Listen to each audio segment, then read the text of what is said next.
Hello, and welcome to the Vaccine Summer Series. This series is a collaboration between the Philadelphia Department of Public Health's Immunization Program and the School District of Philadelphia.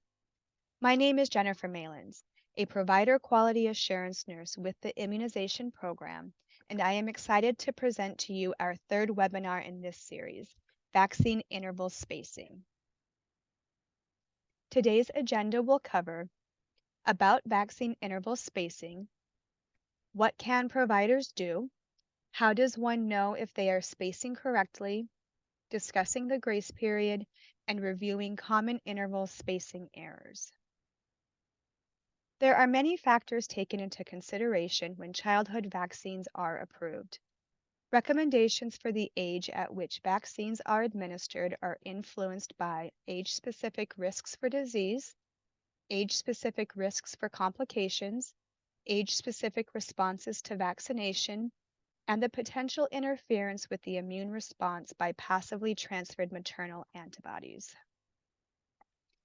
Doses administered too close together or at too young an age can lead to a suboptimal immune response. This is why it is important to encourage vaccinations according to the ACIP recommended schedule. What can providers do? Before administering a vaccine dose, providers need to verify all previous doses were administered after the minimum age and in accordance with minimum intervals.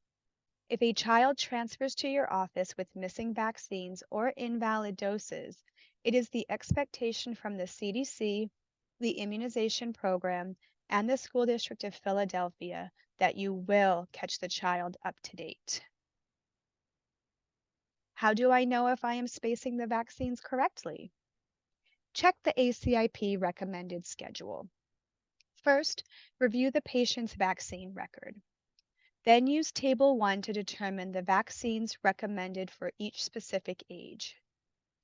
If a patient is slightly younger than the correct age, for example, if they are in the office for a referral or sick visit, check Table 2 of the schedule for the minimum patient age and minimum vaccine interval.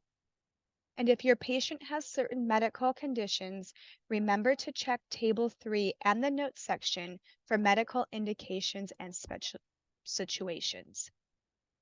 As a reminder, some EHR and EMR systems will recommend vaccines, and you can always use the Filovax Recommender tool. Let's follow the steps together. This is Table 1 of the recommended schedule. Let's pretend we have a 14-month-old patient without any special medical indications who came into the office for a sick visit.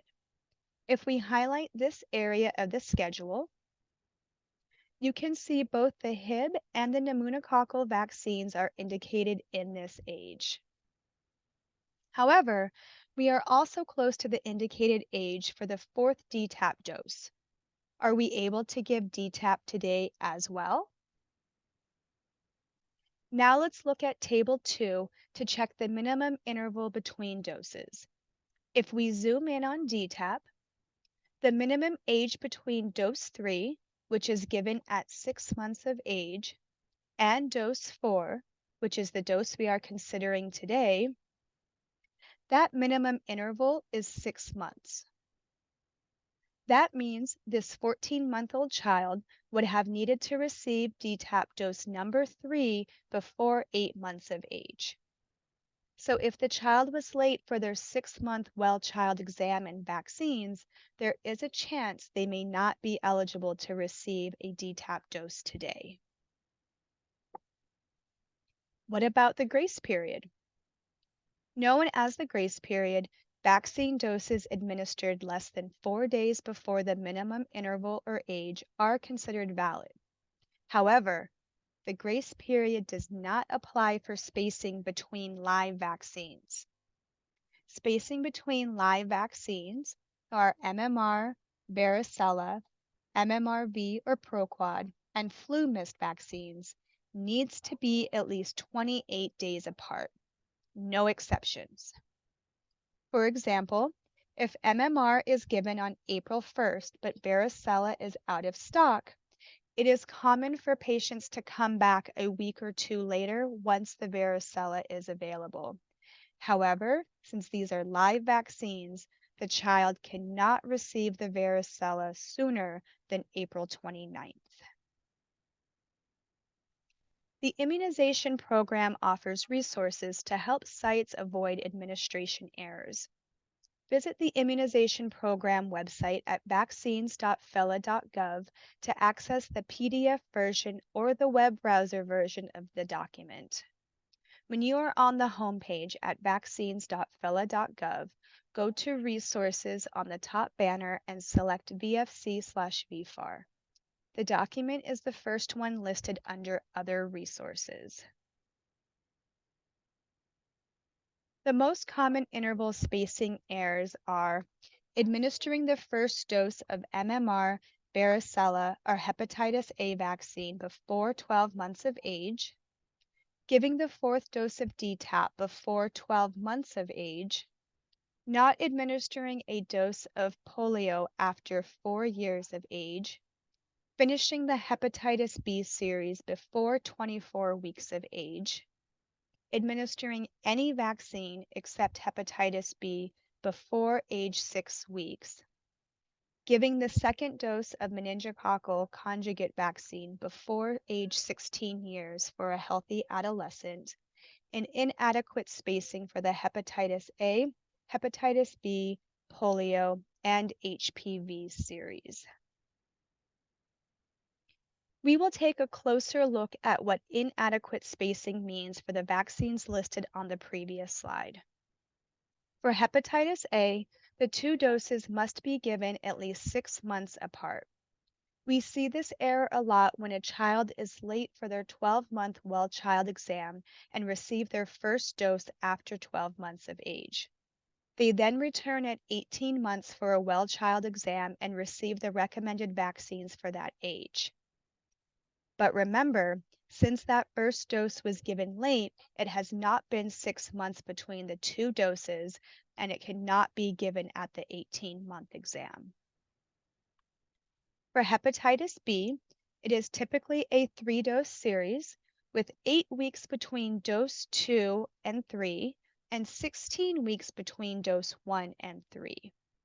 We see this error when children are late receiving their 2-month or 4-month well child exam and then get back on track.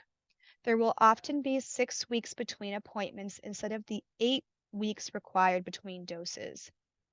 And as a reminder, 3 doses is recommended, but patients may receive 4 doses if you use certain combination vaccines. For polio, this applies to our children on the catch-up schedule. We see the error when a child receives a dose of polio shortly before the birthday. The interval for catch-up is typically 4 weeks apart unless the child is 4 years or older. And these children, the interval between doses is 6 months. For HPV, children ages 9 to 14 years old receive a 2-dose series, at least 6 months apart. And for children aged 15 years or older who are starting the vaccine series for the first time, it is a 3-dose series, with 1 today, the second dose in 1 to 2 months, and the third dose 6 months from the first. We see this spacing error when staff confuse the old HPV schedule when everyone received 3 doses with the current guidelines where most adolescents only receive the 2 doses 6 months apart. Thank you for attending this webinar. If you have any questions about this webinar or the Vaccine Summer Series, you may email me at jennifer.malins@phila.gov. And remember, be on the lookout for the other webinars in this series. Thank you, and have a great day.